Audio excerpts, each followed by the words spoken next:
Okay, we're on now. Okay, mine still says off. I've got live. Oh, there it goes. Mine says live. Now it's going. Okay, so we forgot to turn on the recording, but we decided that was a really great profit margin. And now we're to the next question of calculating the growth rate.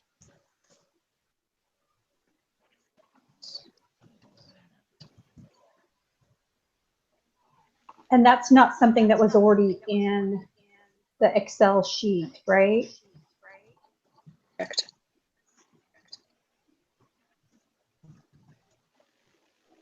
Give me just another minute and I'll have it.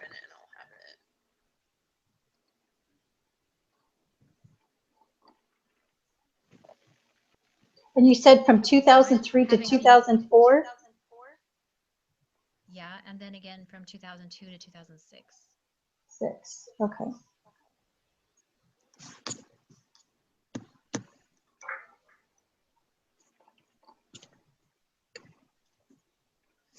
So from 2002 to 2004, I'm getting a 492% growth rate.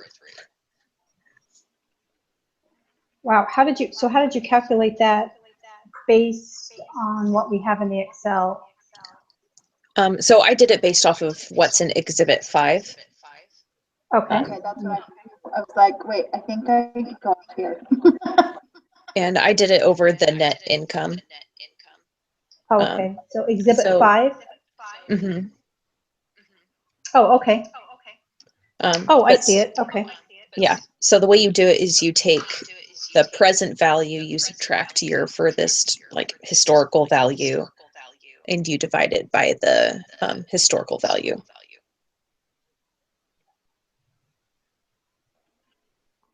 So your present value minus how far out, the furthest you're going to go divided by your historical value? Yes, present minus past divided by past. Okay.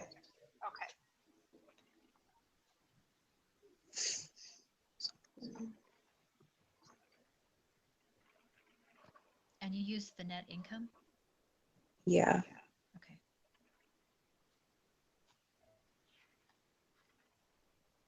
Okay, and so then that was part of the question, is how do you determine the growth rate? So how are you guys satisfied with the revenue growth? Well, their first year they were operating negative, so basically only go up from there.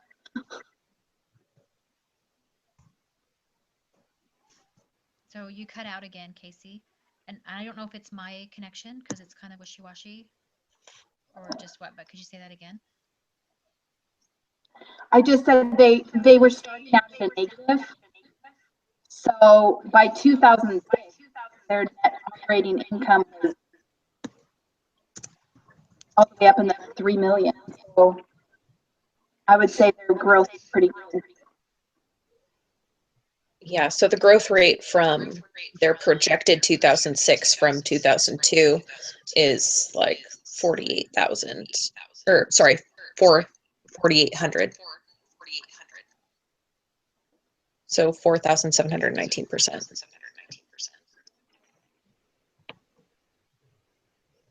That's amazing. Yeah, that seems like off the charts. I think though it does skew it a little bit when you're including their starting out being in the hole.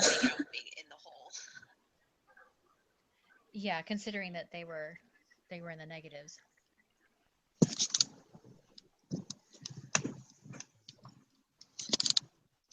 Okay, what about the operating margin and comparing that? 26.38% and an acceptable amount of operating margin? I think so.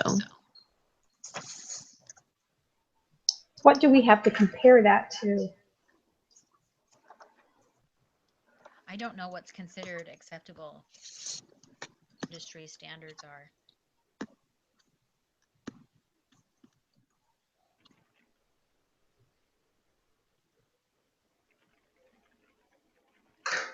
So Does anybody have an opinion on that other than, are we just all so inexperienced that none of us know, or does somebody else know? Okay, Hey, it's not negative, right? So yeah, this is one of my pet peeves with this style of learning, where we don't have, an educated person, an experienced person who's facilitating this kind of meeting, so that we don't know if we're missing, we don't know what we're doing. So I'm a little frustrated with that. Do the best we can. I was thinking about my own personal experience, finances, and if I was only spending 25% or 26% of our income in order to support our family, amazing. With a right. business setting, I don't know. Do you understand the comparison I'm using? Yeah, like I said, like I said, I wish we had something to compare that to as far as like what other companies' operating margin is and what's considered industry standard, and yeah. Well, let's move on then to the next question, unless somebody has something else. If Bzz Agent is growing and profitable, why are they raising money now? Because they want to grow more. They want to expand. Okay, there's 3 questions that go with that question. Why are they raising money? Can they succeed without VC funds? What role does timing play in this decision? And how much money does Bzz Agent really need? Whoa. So, I mean, it looks like they could do it without the fundraising. I think they could. I think they just have to exercise a lot more patience than they want to. And I also think part of the reason they were doing it was so that they could sell back their shares and get cash. I agree with Becky. I feel like that really stood out as something that was important to them. Okay, you're talking about paying the founders and some of the other workers before they get the money in.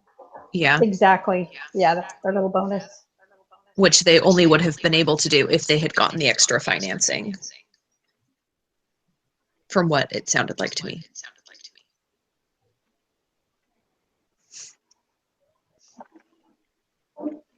Well, then how much of that was really necessary, though? I mean, were they down to, where they were all eating rice and beans? But if they had the No. financing, then they could take the money? Or, because it looked to me like they were successful and earning money to begin with already. I'm wondering if they were being, I'm thinking of Enron and that kind of atmosphere where you think that just because you're the CEO, you need millions and millions of dollars. So what do you think? Are they in that same kind of selfish spot? I think that at least the founders were in a place where it's nice to have a lot of extra money, whether you're having your first kid or whatever the other guy was doing, something. Getting married. Yeah, that one. I was like, I think you're right, Becky. I think it was about them wanting to have cash to be able to do these other things. And it wasn't necessarily, I mean, I'm sure they want to grow the company, but they wanted to have cash to be able to cash in their shares to have the baby, take time off and get married. He wanted like a 6-week honeymoon or something. Yeah. I feel like a lot of it came more from Kavanaugh. Just like I was uncomfortable when he said, I want to confirm it was him that said this. Like when they did the valuation, he like upped it even more than was industry standard.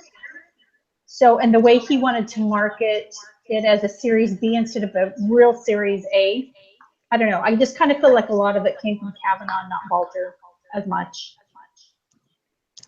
I felt like Kavanaugh was more the person who's just like, I know the VCs and we can get more money or we can work this our way than the VCs want us to. And so I think his attitude was more like we're going to show the VCs that businesses have power rather than anything else.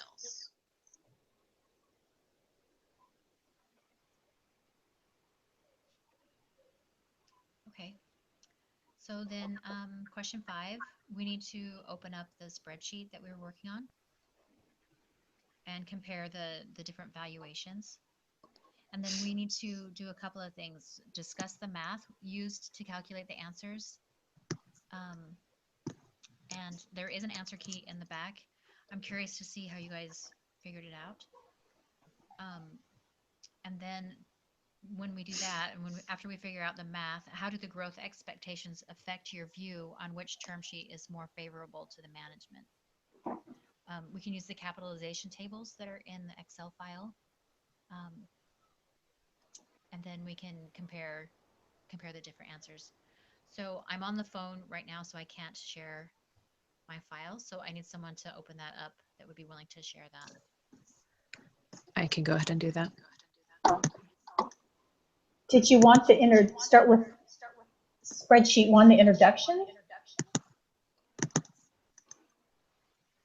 Or are we supposed to go right to the capitalization? I think we're just doing the ones where we entered numbers. The first one we just enter like an answer, which was our guess. Right. So in table 2, the VC return requirements. That's what we're supposed to discuss, how we do the math. So I didn't have any problem with the capitalization tables, but for the life of me, on my own, I could not get the investor returns to be the right answers. Yeah, I'm not gonna lie. I referenced the answers to figure out what he did. I did too, because I totally got confused and I probably read too much into what they were asking. But I actually just looked for the formula and then did it myself. Yeah. Yeah, I think the capitalization tables made sense. Those weren't hard, but it was the one that required revenue, CAGR from 2006 to 2010. Like, I did not understand the math in that. Right. Do you guys see which one where you get 67.7%? It's the So like composite annual growth rate, I think is what it stands for. But there's a formula to figure out growth rate that you would have had to look up. Yeah, I didn't know. yeah, like I didn't get the -1. Yeah, so you divide the expected revenue over your current, and you raise that to 1 over the number of periods, and they were doing 5 years. 5, and right. you subtract 1. So And that's just do you know why we could, that's just the formula? There's, yeah, I that's was just the trying to formula. understand the formula. And you know, in B483 the financial management class, we had things like this, but I couldn't find anything that actually could explain this to me with the with minusing 1 out. I don't know enough of the math theory to explain. I just know a lot of them do that. They subtract 1 at the end. I have no idea what it means, but a lot of formulas, like with dealing with this kind of stuff, do that. No clue why. I think it has something to do with the positive and negative, and so you have to subtract 1 to flip the sign. Oh, maybe. You know what? I think you're right. Yeah. Yeah. That's true, because when you want it to not be, and you add 1, okay, that makes sense. Because you're not really subtracting 1, you're multiplying it by -1. So you're flipping the sign, not subtracting 1. Okay. Do you see that? Because the negative sign is next to the parentheses, so you're multiplying it. Right, so it's actually a multiplication of that, right? Yeah.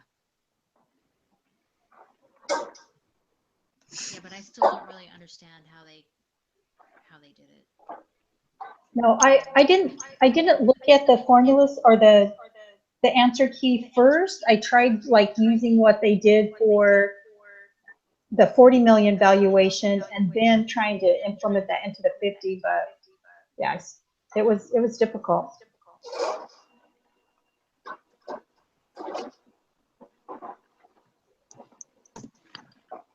Okay, so did anybody have trouble with the capitalization tables then? No, those ones went were pretty well for pretty me. straightforward. Yeah, I thought they were pretty easy too. Come down. Why is the price per share for the VC term sheet very close to that of the VC term sheet?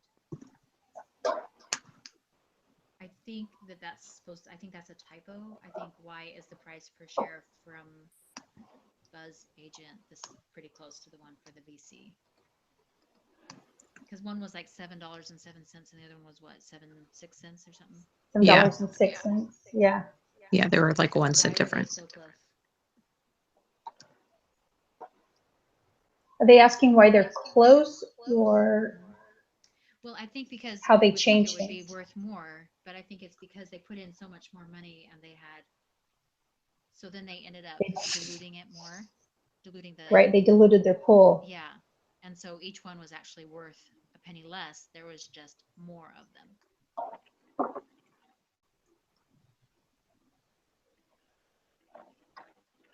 You guys are really quiet tonight, so I don't know. Are you disagreeing? We can at least for me, Jennifer, you're so quiet. I can barely hear you. Closer. Is that better? So I only hear about It half is. of what you say. Okay, is this better? That's so much better. Okay, well, I'm on my phone, and so I had it far away so I could see. Oh, no, you're fine. Okay. I just couldn't hear. I was like, well, someone else will get that.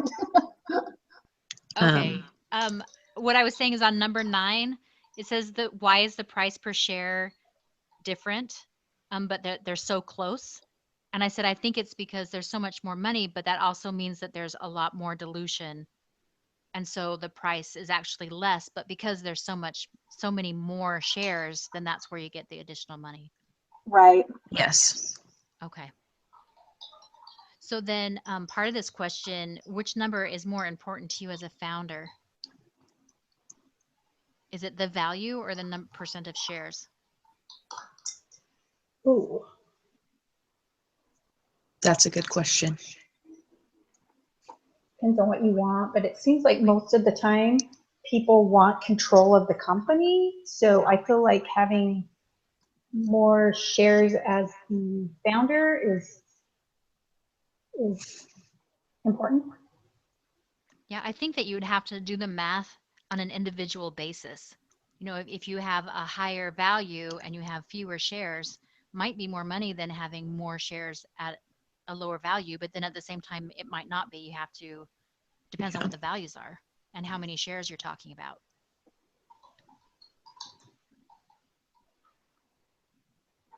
Mm. So then which number is more important to you if you are a Series A investor? Yeah, this kind of threw me off because it's showing Series B. So what are we comparing this to?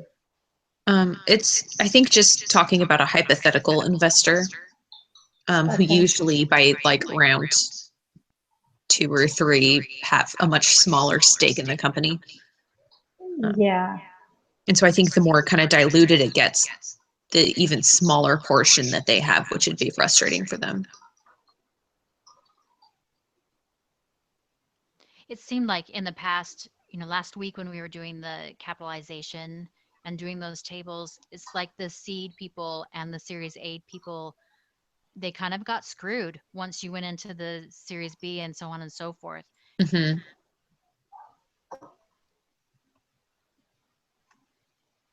Yeah, so I think that's kind of happening in this one as well, as if you were a Series A investor, you'd kind of get screwed over. Yeah. Okay, so now it says to go to your class prep worksheet, and we're supposed to discuss what we decided. Okay, I'm glad we're doing this because I didn't understand question 3.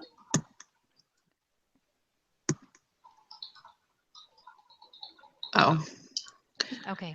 Is that on the class prep worksheet? Oh, you know what? I didn't fill that out either. Yeah, it's down here. Okay, we can talk about it. So based on your analysis of the Bzz Agent term sheet and the VC term sheet, has your opinion of which term sheet to accept changed, and which proposal would you recommend that Balter accept? So I actually, did what did not. everyone vote for in the first place? I voted their own sheet. So In did the I. first place, Yeah. I voted VC in the first, Okay, I voted before I VC looked at also. everything.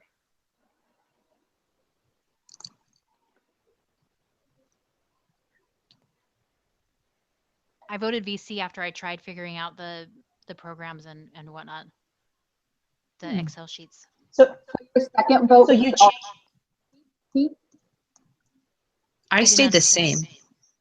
I did too. I voted for VC in the beginning, but then I changed in the end just because of the, when looking at the capitalization table and the price per share and how it's not really going to bring up the price per share and it's going to be more diluted.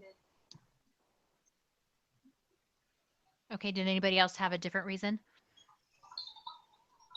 Nope. No.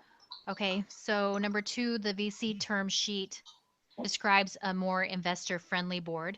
How much valuation would you give up in order for the VC term sheet in exchange for getting the board structure initially proposed by Bzz Agent?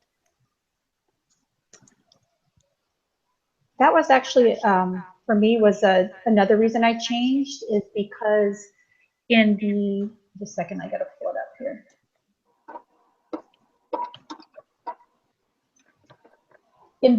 With the Bzz Agent term sheet, they get 2 people that are basically independent. And the VC term sheet's pretty heavy on the Series B. I mean, you're going to have 3 Series B people on it. Yeah, so half of the board would be Yeah. in the VC's pocket. Yeah, exactly. Okay, and Yes. so I'm going to play devil's advocate here and ask, why is that a problem? I think it's a problem. Control. Yeah, for control, because if there's a decision that the board is going to have to make that might have a trade-off of the long-term health of the company versus bringing in income, the investors would go with the income option because they get more money that way. And because they get a big payout if the company has to sell out or if they have to liquidate. Okay, so in an earlier class, I remember discussing this, that a lot of times what's best for the shareholder is not what's best for the company in the long term. So I'd have to agree with you on that. Anybody else have something for that? 3, the Bzz Agent term sheet described a planned distribution of approximately $3 million to management and current investors immediately prior to the transaction. What is your opinion of the merits of such a distribution from Balter's perspective and from the VC's perspective? So are they saying as soon as the the VC terms are met or whatever, the management that's already at Bzz Agent gets $3 million each? No, it was about, that was about the total, I thought. Yeah. But I think we already talked about it earlier. You know, they had other things that they wanted to do. They still wanted to run the company, but then they also had life that they wanted to live. Yeah, I agree. I think from Balter's perspective, it would be a way to kind of reward his friends and his colleagues who he worked with, who had put in a lot of time and effort into this company. But I think the VCs would see it as a waste of funds that could be used elsewhere. Oh, that's a good point. Yeah, I agree with you. Okay. Okay, so now we need to go onto iLearn and individually go to the Bzz Agent poll, the second one, and then we can open up part B to the case and read it together. Okay. So we have to take the poll? Mm-hmm. Okay. Oh, I see it.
Okay, so if everyone could just let us know when they get to the Part B section.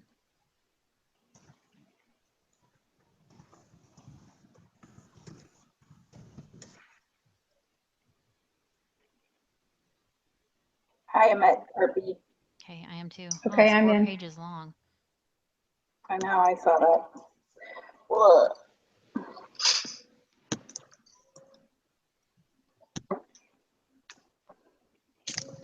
I've just got to open Part B.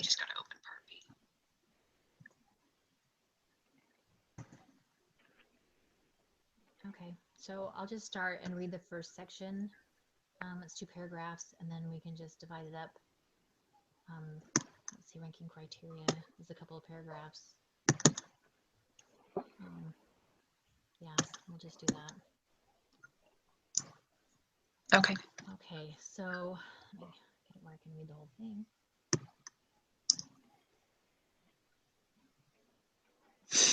Okay, after serious contemplation, Dave Balter decided to follow the advice of the chairman and sent the proposed term sheet to 11 venture capital firms.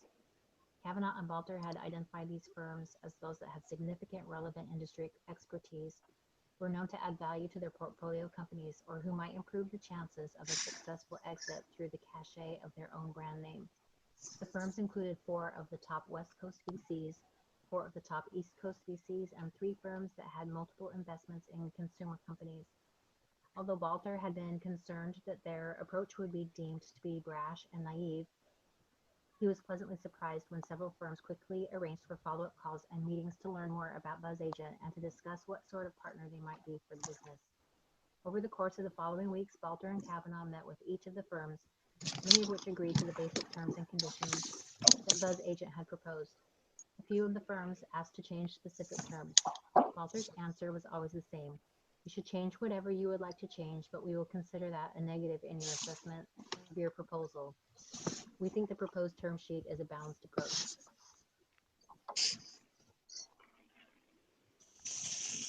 Okay, I need someone to read ranking I criteria. will.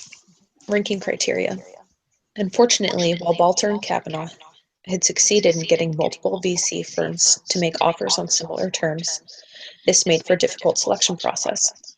In an effort to cull the list and put some structure around the process, Balter created a set of criteria on the basis of which he thought they should judge the VC firms: effort, chemistry, domain expertise, cachet, and value as a partner.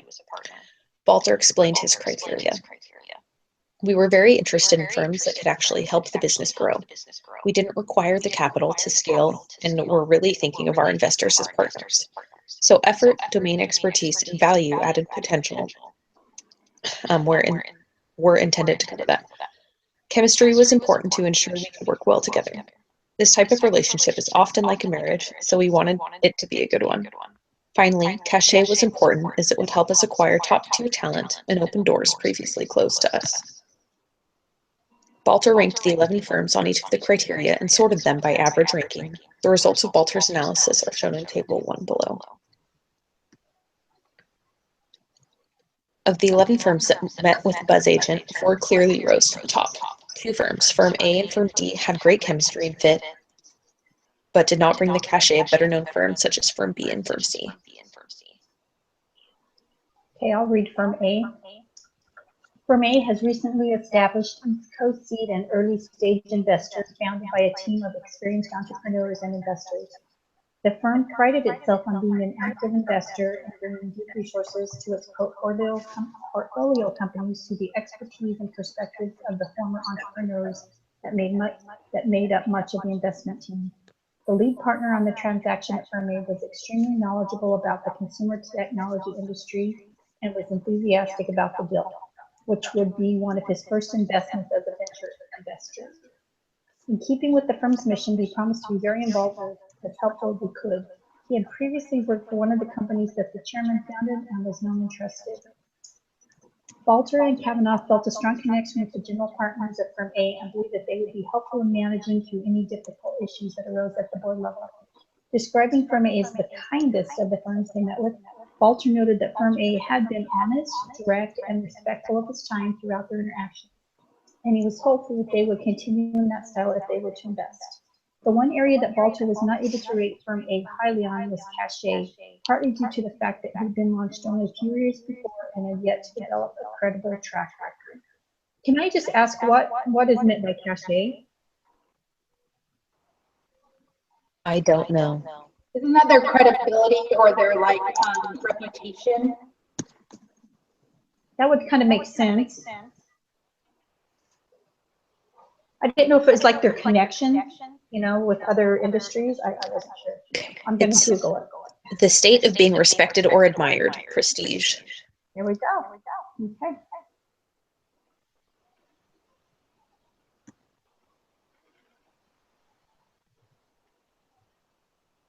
Alrighty. Firm B. Firm B, while also new, the VC had quickly established itself a major player in a string of early successes and was in the process of raising its fourth fund. Based in Boston, the firm brought significant name recognition and showed promise as an investor that Balter execute on his vision for the company. He was particularly impressed by the emphasis on technology companies seeking to transfer entire industries, although it was clear that Bzz Agent would be somewhat outside their current industry focus. Firm B had passed on Balter's previous business, and he was very hopeful that he could win their backing. Although the lead partner was very excited about the business, there were other partners who were concerned about the process and valuation of the business. A few months before the process started, the firm had approached Bzz Agent with an unsolicited term sheet. The valuation had been approximately half that of the one Bzz Agent was currently proposed.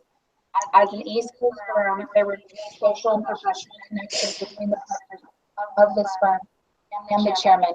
One meeting, one of the partners berated Kavanaugh about the highly unusual process that he initiated. The partners also seemed distracted by their own fundraising efforts and also worried about his ability to garner their attention in the future as demands on their time were not likely to improve after the closing of their latest fund. Despite the objections of some within the firm, however, firm had proven to be both enthusiastic and hopeful in the fundraising process. Upon discovering that Balter had not yet completed a full set of financial projections, Firm B sent 2 of its employees to Balter's office to develop not only a financial forecast, but a full set of slides for sent to Firm B's partners. The employees left only one slide titled, "What can Firm B do for you?" for Balter to complete on his own, which he forgot to do. Fortunately, when he got to that slide during the meeting, the partners embraced the question, using it as an opportunity to once again emphasize the energy and resources that they would put into marketing Bzz Agent successful, making Bzz Agent successful. Okay, firm C. Unlike firms A and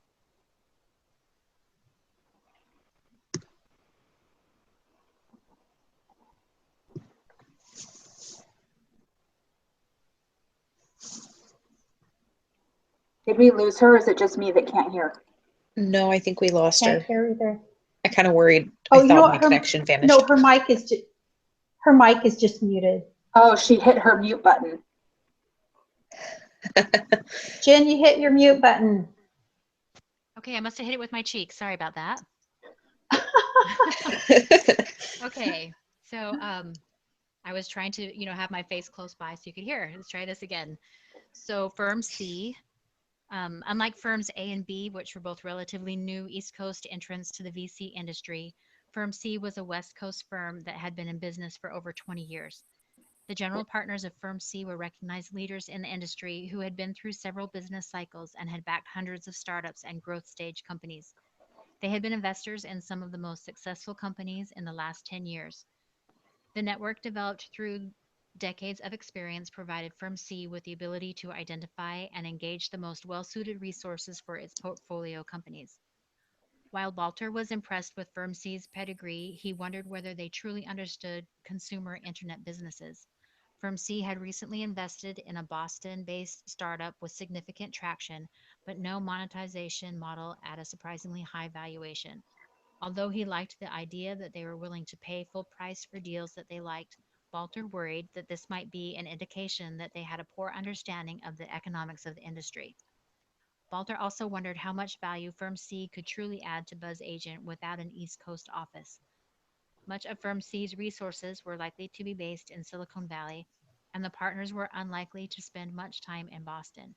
In fact, one partner at Firm C went so far as to tell Balter that they would not have significant involvement outside of the regularly scheduled board meetings.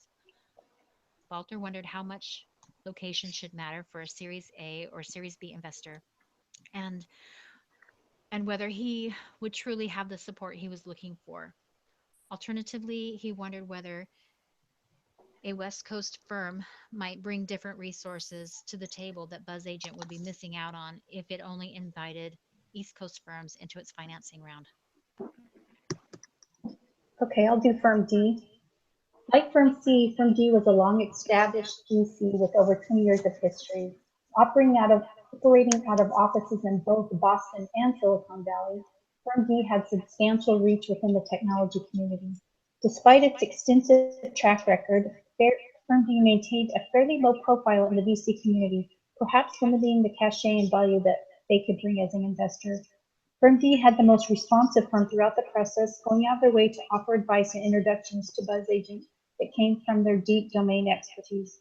The firm put together a 60-page document outlining everything they could do for Buzz Agent and offered immediate help in putting together a full executive team, which they had laid out in proposed organizational chart.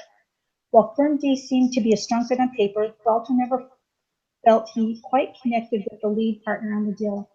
He wondered if his ranking system captured this properly and how much weight should be given to early signals, particularly for a relationship that would grow and evolve over time.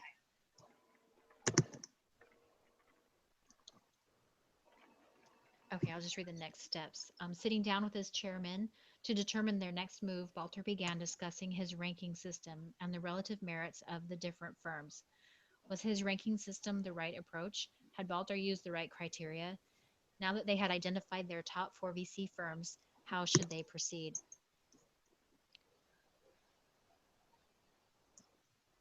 Okay, so now we're on number 11, and there's 3 things that we have to do there. As a group, we need to decide which offer we will take, if any, and then we need to create a Word document to state your decision and explain your reasoning. Then one person will use the Buzz Agent decision assignment to submit the discussion to the instructor.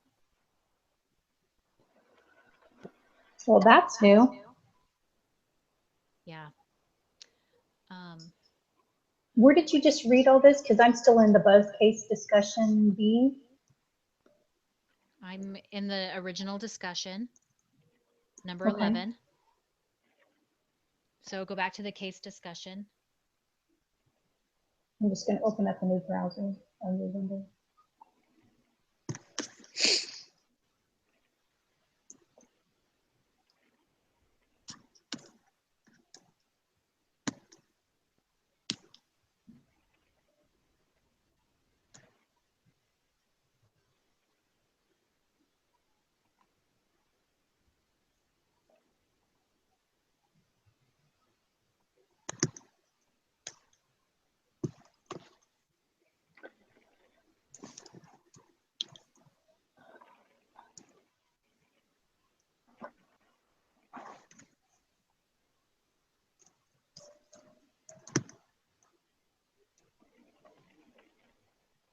Okay, my vote is that he should go with D.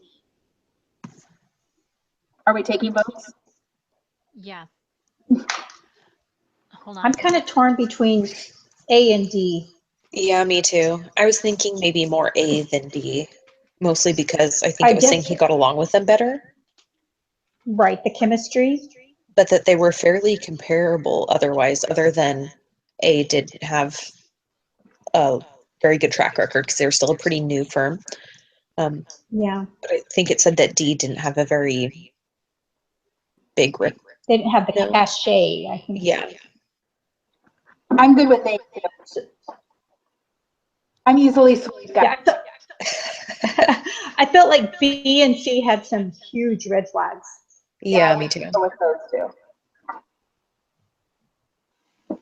But there was something to say about D having an office in Boston on the East Coast and in Silicon Valley on the West Coast. So it's that is a plus for D.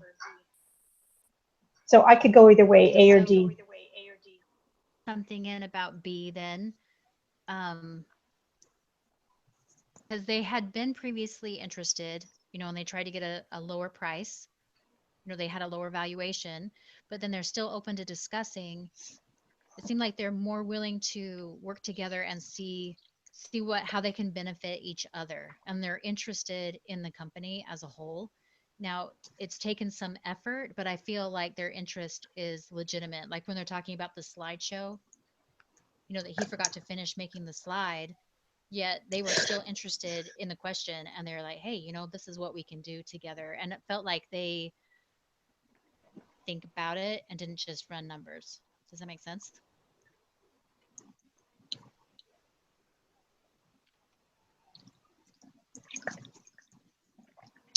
Yes, but I'm kind of worried about how the partners in that VC are divided about whether they think it's a good idea or not.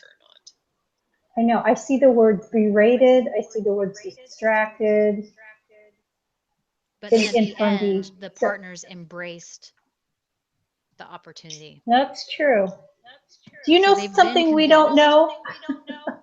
I don't. Okay. It was just something that stood out to me, that the partners were convinced, you know, that he really sold them on what was going on, and the others seemed to just kind of go with the flow. I'm just one of the group, so it looks like more people are agreeing on firm D. The only question I have about D is that they didn't really have a personal connection. Right. Well, maybe we should make a pro and con of each, and maybe we can rate them. Okay. Well, I guess he's already kind of done that on his chart. Match, because it has, you know, all the way through K. And we don't know which one is which.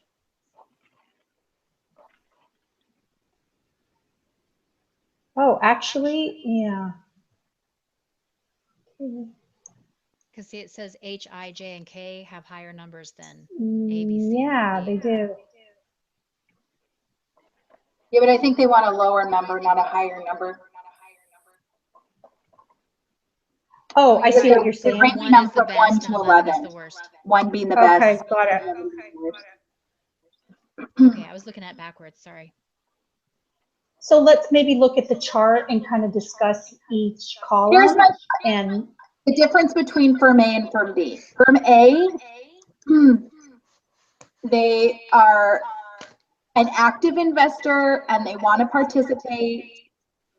And really his only drawback is the fact that they have not been on the East Coast for that long to develop this whatever. But if they're nice and hard, then they're super knowledgeable about consumer technology, super enthusiastic about the deal.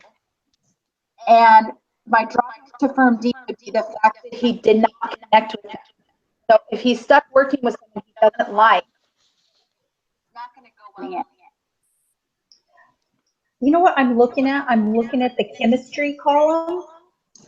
And why is it that he said from D he didn't feel a connection with them, but he gave them a 2, but B and C he gave a 3 and 4? I don't know. Look at firm D as value added. It's an 11. That's the worst. That's true. Yeah, I'm just wondering why he pointed out that if you're he looking didn't based on really. low numbers, firm B has the lowest numbers overall. They don't have one score over 5. Yeah. Whereas like firm A has that 1.9, but I don't really think that matters. 9, yeah. I would go with firm A.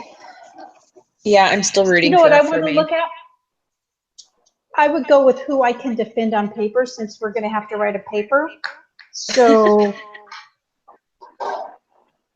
Lynette, it's not your kind of paper. It says a brief response. Not like a 2-page paper. Just to clarify. So it Okay. doesn't need a cover page. No. Jen, what are you thinking? Are you still with B? No, I can go with the consensus. That's fine. Because no, I'm kind of like thinking B, about 'cause what the- you said with B. Well, the cachet, the things that they can bring to the company. I mean, there's more than just if you're friends with the people and you know how much effort it took to, you know, you can't really put a Right. value on someone's name and reputation and being introduced to other people who can help your company grow. There's just not a number that you can put on that. So I think that having 9 is a big deal because they have the same total score at the end, 3.4. Yeah, and you know what? I wonder if how they would rank if you took out the E through K and then you just ranked A, B, C, and D, because these are all ranked. You know, we're ranking things in here that wouldn't be comparable with within the 4 firms. Do you see what I'm saying? It's too bad we can't just drop those bottom firms. I think that's a good point to remember if this company needed financing, that yes, we want someone who can help us network, but this financing isn't essential. So I think the networking is less important than it would be if they were like in dire need of financing. So would you call, say, the networking is under the cachet column or the domain expertise? The cachet? Yeah.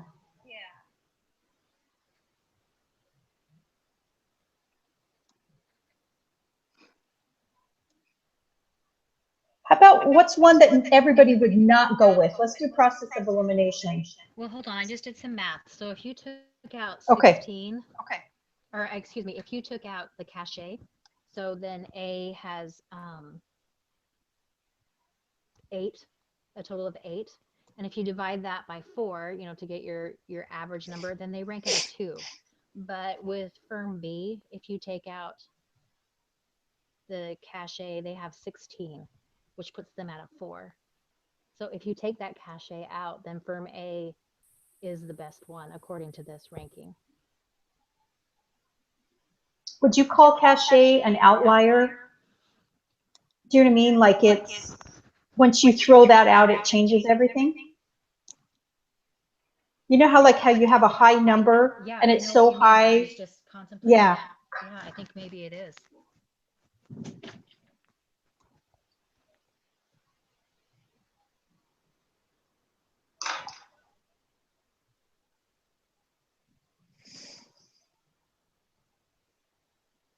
Okay, here's another thing to look at. Okay, go ahead. Okay, I'm gonna throw another one out there. Firm D is ranked 1 in effort, 2 in chemistry, 2 in domain expertise.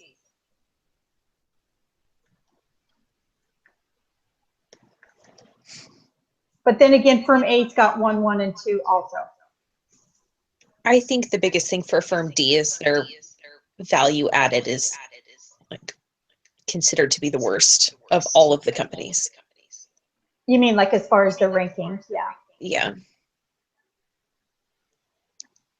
Because I feel like if at this point they don't think that they will add value to the company, that's probably not what they want to do. Because it's probably not going to improve in the long run.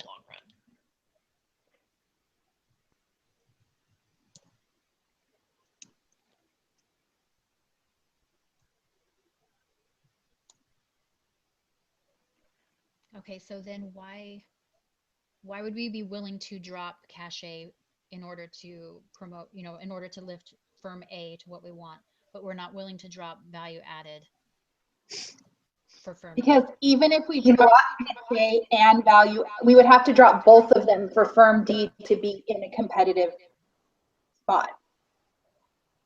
Hey, guess what? If you drop cachet, firm A and firm D are identical in ranking. No, actually firm A is still higher, sorry.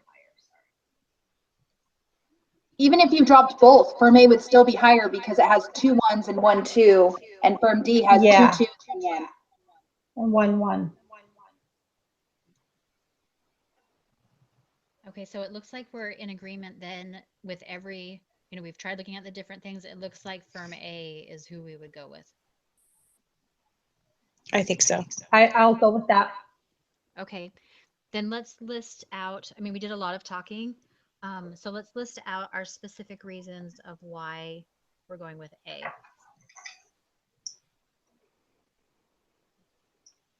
This sounds really dumb. Kindest in chemistry. In chemistry. They were honest, direct, and they had the top ranking as far as domain expertise.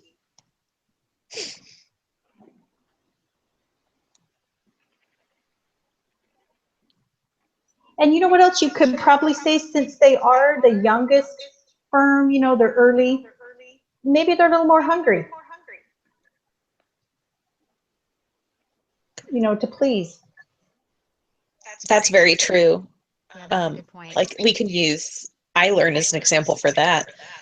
The reason they had to change companies and build iLearn 3.0 was because the company that had originally done it had come to BYU Idaho as a startup and found that their main clientele was like high schools, but they were putting tons of effort and energy into customizing BYU Idaho's site, and they were done with doing that. I did not know that. That is interesting. But because they were a startup and they wanted the business, they were willing to put so much energy and so many resources into curtailing it to be exactly what BYU Idaho wanted it to be. That's crazy. I learned that's that a very because I was a valid TA.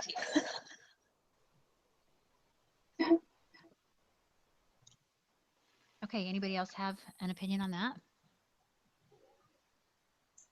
Okay, let me go back to the other and see.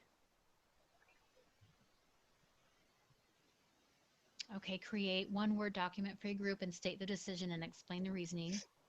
This should be a brief document, Lynette. One person will use the assignment and then put it in. Okay, so was anybody taking notes along the way? I wrote some things down, but I didn't type up a Word document. I did not. Okay. I did not either. I kind of did. Okay, so where I was the leader this time, I kind of feel like it's my responsibility to write it, but I'll go ahead and write it up and then send it to you guys, or send a link to Google Docs so we can make changes. Everybody can make changes to it and make it really what we all agree on. Is that okay? Okay. Yes. Are we just talking like one paragraph, right? That's what it sounds like. Probably. I don't think that I would do more than that. Lynette needs specifics. She needs to know. No, I don't. What she needs to do. Lynette, do you want to write it? Would that make you more comfortable? No. Okay. No, I'm laughing because it only happened one time and Casey never forgets it.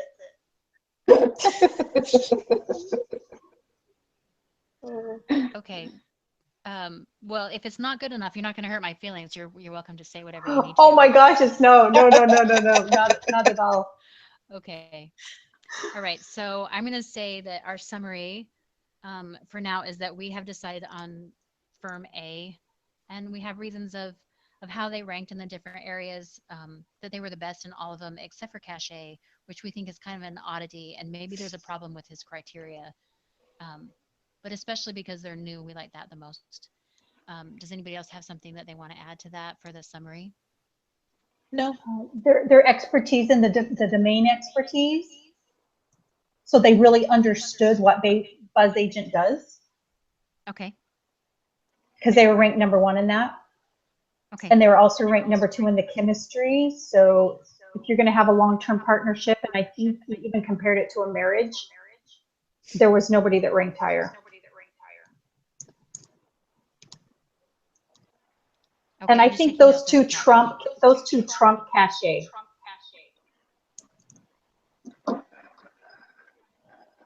Okay.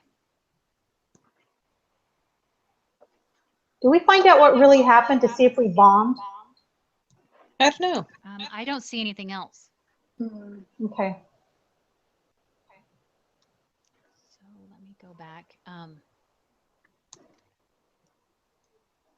I will say that is annoying class to not get like actually happened.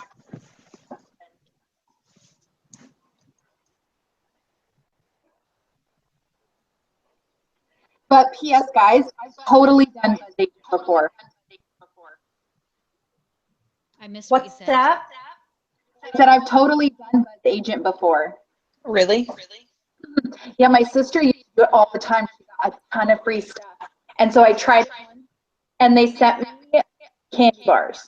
Nice. Like just a ton of candy bars. And what's wrong with that? Nothing about it. I just never did it again after that because I was like I wanted, she got cool stuff. And I just was like, I just thought I got candy. I was like, okay. But Well, you got to yes, keep doing it if you want the cool stuff. because you just got a ton of free candy and like you had to just tell them what you thought about it. They very first started. So it wasn't so much a word of mouth campaign yet. It was basically like, here, try these, and know what you think. And Send so it it on was over, super. Casey. I'll handle it for you. Yeah, no, it was like it was those Take 5 bars. Have you guys ever had Take 5? I love Take 5 bars. Yeah. Okay, Yeah, this they're was good. like, I don't know, 15, 16, 17 years ago. So like way before Take 5 came out, they sent it to a bunch of people through Buzz Agent to see if people would even like that candy. And so I got like a ton of them. I see I don't nothing even wrong think with that's this. around. So should I stop the broadcast? Are we done, or do we have anything else to discuss? Go ahead. I think we're good. Go ahead and stop the broadcast, but don't hang up